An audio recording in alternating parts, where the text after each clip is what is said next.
Bom dia, queridos. Meu nome é Luiz Carlos, sou pastor da Igreja Vida Nova no Jaguaré, em São Paulo, e quero compartilhar com vocês nessa manhã o Salmo 99.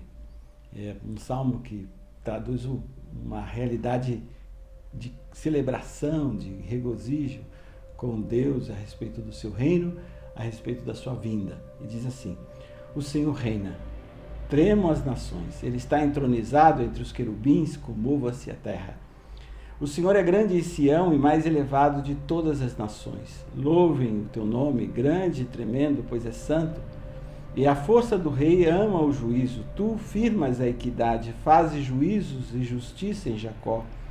Exultai ao Senhor nosso Deus e prostrai-vos diante do escabelo dos seus pés, porque ele é santo. Moisés e Arão entre os seus sacerdotes, Samuel entre os que invocam o seu nome, clamam ao Senhor e ele os ouvia. Na coluna de nuvem lhes falava, eles guardavam os seus testemunhos e os estatutos que lhes dera.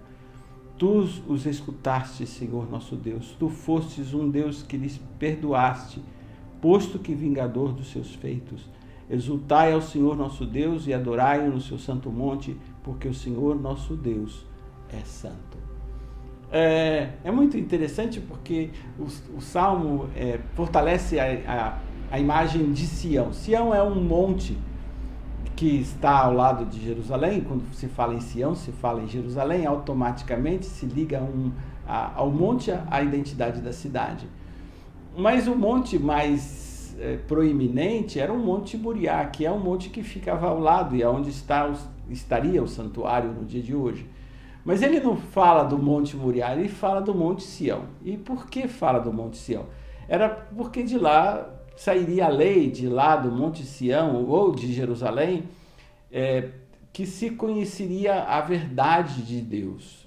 Interessante também porque Moisés, Arão e Samuel não conheceram Sião como monte de Deus. Eles conheceram Moisés e Arão, deserto, eles nem entraram na terra prometida. Samuel certamente passou por perto muitas vezes, a gente não sabe o quanto, porque no seu tempo esse monte pertencia aos jebusitas, mas esse lugar estava com certeza nos seus corações pelaquilo que iria acontecer ainda.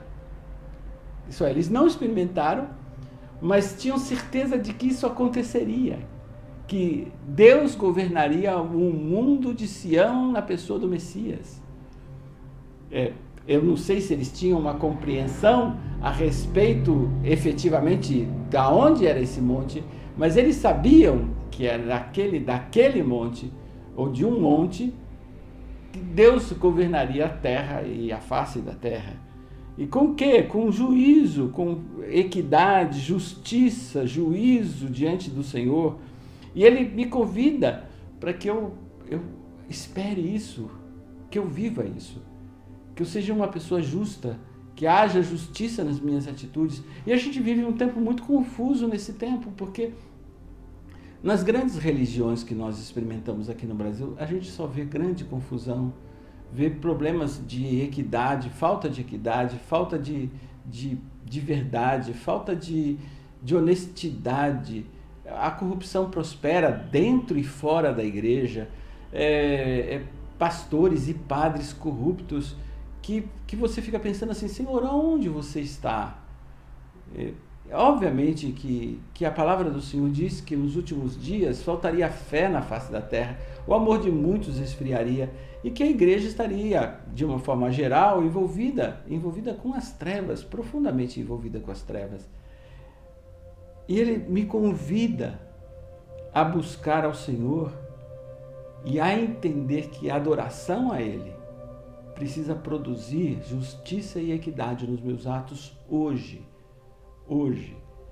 para que esse dia não seja uma perturbação para mim quando ele vier. Então eu quero convidar você a refletir sobre as nossas atitudes, mais do que as atitudes daqueles que nos cercam, daqueles que nos escandalizam na televisão, nas notícias, olhar para as minhas, para as suas. Senhor, aonde eu tenho errado? Aonde eu tenho escandalizado o teu nome? Quais são as coisas que eu preciso mudar no meu coração para que eu seja transformado?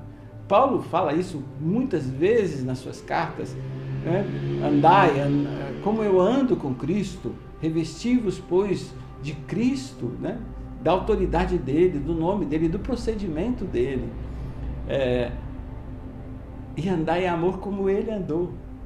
Então há um convite para que o meu andar com Deus seja um andar conforme o de Cristo. E você não vai ver Cristo roubando as pessoas. Não vai ver Cristo desprezando as pessoas, humilhando as pessoas. Não, ao contrário. Ele as salva, ele as levanta, ele as cura, ele as protege. E é isso que Deus me convida como cristão a viver a cada dia. Por quê? Porque ele reina. E é melhor eu buscar para não tremer, né? Tremam as nações, ele está entronizado. E é esse o convite desses salmos, a respeito daquilo que Deus faz, que Deus é. Ele é o Senhor que está reinando, vai reinar sobre a face da terra e vai julgar com juízo e com justiça. Deus te abençoe e te proteja nesse dia.